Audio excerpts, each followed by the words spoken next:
एक जंगल में एक चिड़िया अपने पति के साथ रहती थी। चिड़िया का नाम पिंकी था और उसके पति का नाम रोशन था। वो दोनों अपने खेत में काम किया करते थे। वो दोनों बहुत मेहनत करते थे। इस बार उन्होंने अपने खेत में अंगूर लगाए थे। हाँ, अंगूर। उनकी अंगूर की फसल बहुत अच्छी थी। उनके अंगूर भी बहुत मीठे होते थे। उसी जंगल में और पक्षी भी रहते थे, जिसमें तोता और मैना भी थी। वो दोनों बहुत आलसी थे और लालची भी। उन दोनों को जो बिना मेहनत के मिल जाता वही खा लेते थे। उनसे मेहनत का काम तो होता ही नहीं था। मैना, पिंकी के खेत में बहुत सारे मीठे मीठे अंगूर लगे हुए हैं। पता है ना उनके खेत के अंगूर कितने मीठे होते हैं। चलो आज हम उनके खेत में अंगूर खाने चलते हैं। हाँ हाँ तोता, रोज रोज वही खाना, मैं तो बोर हो चुकी हूँ। आज ताजे ताजे अंगूर खाने में बड़ा मजा आएगा। ये कहकर वो दोनों पिंकी और रोशन के खेत में अंगूर खाने के लिए जाते हैं। वो दूर से देखते हैं कि खेत की रखवाली पिंकी कर रही है। पिंकी का पति रोशन बाजार में अंगूर बेचने गया था और पिंकी अपने खेत की रखवाली कर रही थी। मैना, ये क्या? पिंकी तो अभी तक खेत में ही है, हम अंगूर कैसे खाएंगे? चलो अब घर चलते हैं, फिर रात होने का इंतज़ार करेंगे। रात में हम अंगूर खाने फिर से आएंगे। रात में पिंकी थोड़े नहीं खेत की रखवाली करेगी। हम रात में आएंगे और ढेर सारे अंगूर तोड़कर ले जाएंगे। ऐसा कहकर तोता और मैना वापस अपने घर चले जाते हैं और रात होने का इंतज़ार करते हैं।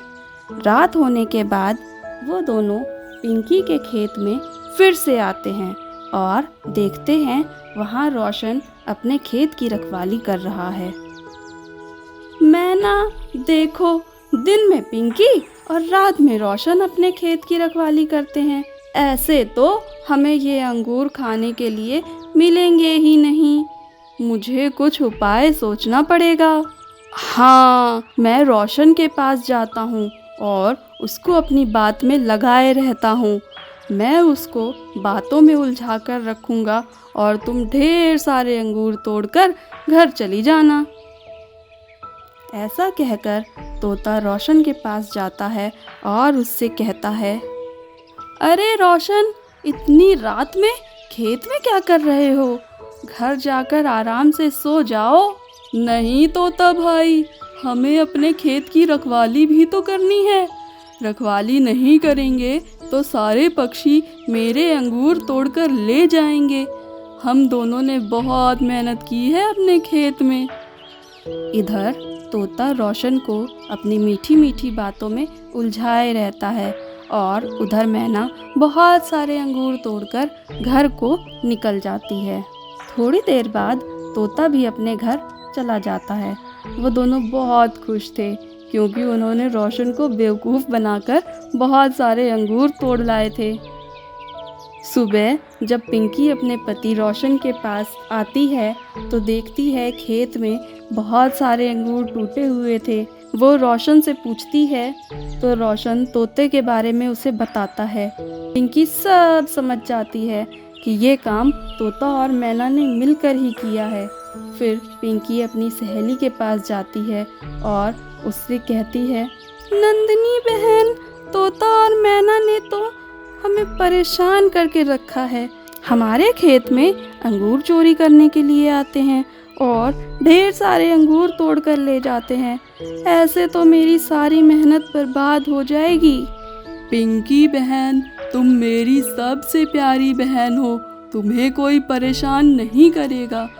तुम अपने घर जाओ और अपना खेत संभालो। मैं तुमसे वादा करती हूँ, आज के बाद वो दोनों तुम्हारे खेत के आसपास भी नज़र नहीं आएंगे। आज मैं उन दोनों को अच्छा सबक सिखाऊंगी। फिर पिंकी और रोशन अपने घर चले जाते हैं। रात को जब तोता और मैना अंगूर तोड़ने के लिए आते हैं तो वो देखते हैं कि खेत पर कोई नहीं है। ये देखकर वो दोनों बहुत खुश हो जाते हैं। जैसे ही वो अंगूर तोड़ने जाते हैं, नंदिनी बाहर आ जाती है और उन दोनों को पकड़कर उनकी खूब पिटाई करती है। वो दोनों उससे माफ़ी मांगने लगते हैं। अरे अरे अरे नंदिनी, तुम यहाँ कैसे? हमें माफ़ कर दो, हमसे गलती हो गई। हम आज के बाद इस खेत के आसपास नज़र नहीं आएंगे, हमें माफ़ कर दो। आज तुम दोनों को जिंदा छोड़ रही हूँ, लेकिन आज के बाद दोबारा अगर तुम इन दोनों के इस खेत में दिखाई दिए तो छोड़ूंगी नहीं तुम दोनों को। चले जाओ यहाँ से। फिर वो दोनों वहाँ से भाग जाते हैं। पिंकी और रोशन आराम से अपनी खेती करते हैं और खुशी खुशी रहते हैं।